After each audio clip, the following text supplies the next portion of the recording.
தூய சக்தின்னு சொன்னவங்க ஆட்சிக்கு வந்து என்ன பண்றாங்கன்னு நீங்க அந்த தொலைக்காட்சியில் பார்த்துருக்கீங்க.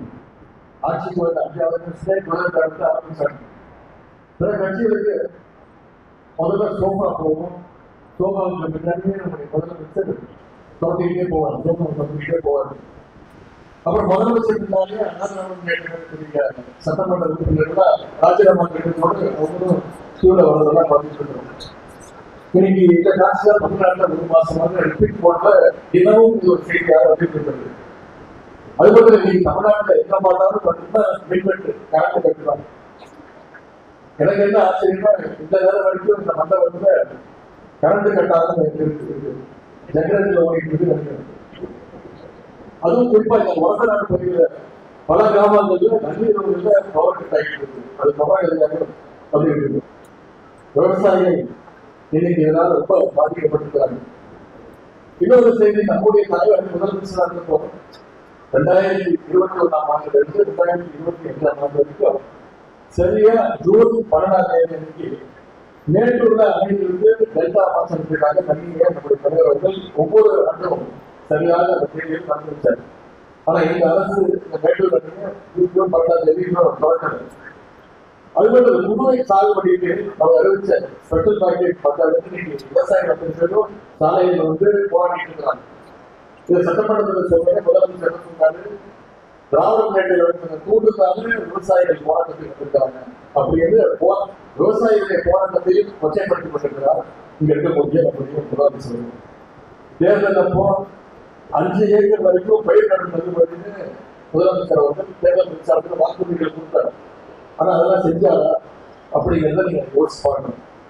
முதல்ல 1 லட்சம் வரைக்கும் பயிர் கடன் வாங்கியிருந்தா வெறும் 5000 ரூபாய் தள்ளுபடி அப்படின்னு அறிவிச்சாங்க.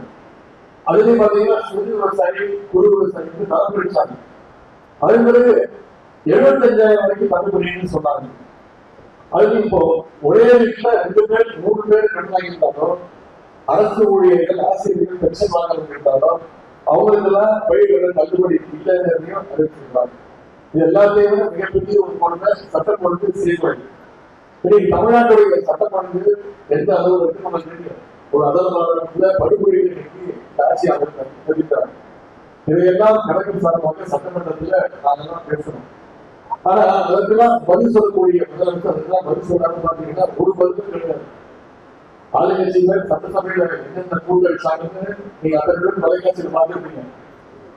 எங்களுக்கெல்லாம் அவங்க சந்தேகம், இது சட்டமன்றமா இல்ல சினிமா தேட்டரா இல்ல ஏதாவது ஒரு ஷூட்டிங் ஸ்பாட் வந்து கேட்கிற அளவுக்கு இன்னைக்கு சட்டமன்றத்துடைய தரத்தையே நம்முடைய ஆளுங்கட்சியினர் குறைத்து கொண்டிருக்கிறாங்க.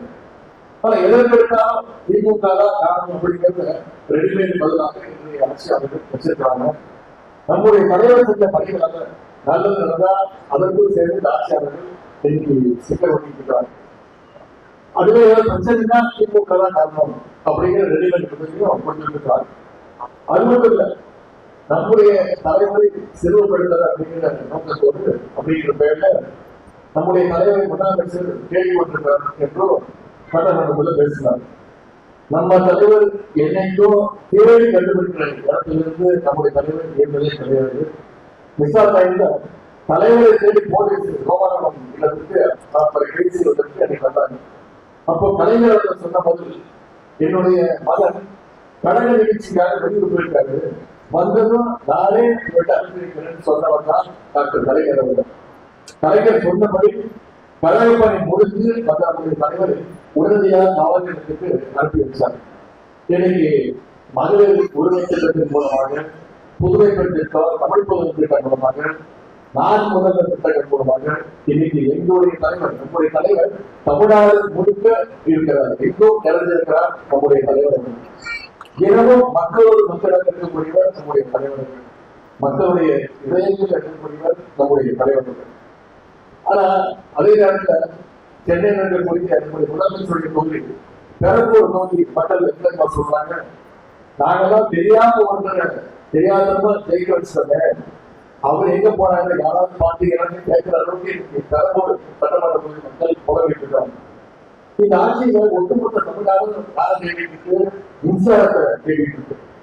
போன 5 வருஷம் 4வது சட்டம் கொண்டு இன்னைக்கு மக்கள் தேடிட்டு இருக்காங்க. ஆகவே கிண்டல் பண்றதா நினைச்சு முதலமைச்சர் அவரே இன்னைக்கு எக்ஸ்போர்ட் பண்ண ஆரம்பிச்சிருக்கிறாரு. இன்னும் அவர் சட்டமன்றத்தில் டான்ஸ் மட்டும் தான் ஆனது. அடுத்த கூட்டத்தை வந்து நிச்சயம் ஒரு டான்ஸ் பர்ஃபார்மன்ஸோ இருக்குங்கிறது எங்களுடைய எதிர்பார்ப்பு. ஆகவே இன்னைக்கு தமிழ்நாடு இவ்வளவு பெரிய ஒரு பேரிடர்ல மாட்டிட்டு இருக்கு. இந்த பேரிடர் வந்து தமிழ்நாட்டை மீட்க வேண்டியது நம்முடைய பொறுப்பு, உடற்படுத்த வேண்டிய நம்முடைய பொறுப்பு. அதற்காக நாம் அனைவரும் வருங்காலத்துல ஒற்றுமையோடு உழைக்க வேண்டும். நம்ம பார்க்காத வெற்றியும் கிடையாது, நம்ம பார்க்காத தோல்வியும் கிடையாது. கட்சியையும் தலைவரையும் மனசு வச்சு நம்முடைய பணிகளை தான் நம்ம மேற்கொள்ள வேண்டும். இந்த நேரத்துல மணமக்களுக்கு அனைவரின் சார்பாக ஒரு வேண்டுகோள், நீங்க ஒற்றுமையோடு இருக்க வேண்டும். விட்டுக் கொடுக்கக்கூடிய விஷயம் விட்டுக் கொடுத்து, அதே நேரத்தில் சுயமரியாதை எந்த நேரத்திலும் விட்டுக் கொடுக்காம வாழ்க்கையை நீங்கள் அமைத்துக் கொள்ள வேண்டும். உங்களுக்கு பிறக்கக்கூடிய குழந்தைக்கு அழகிய ஒரு தமிழ் பெயர் நீங்கள் சூட்ட வேண்டும் என்று கூறிக்கொண்டு இந்த வாய்ப்புக்கு நன்றி கூறி மணமக்களுக்கு அனைவரின் சார்பாக வாழ்த்துக்களை கூறி விடைபெறுகிறேன். நன்றி, வணக்கம்.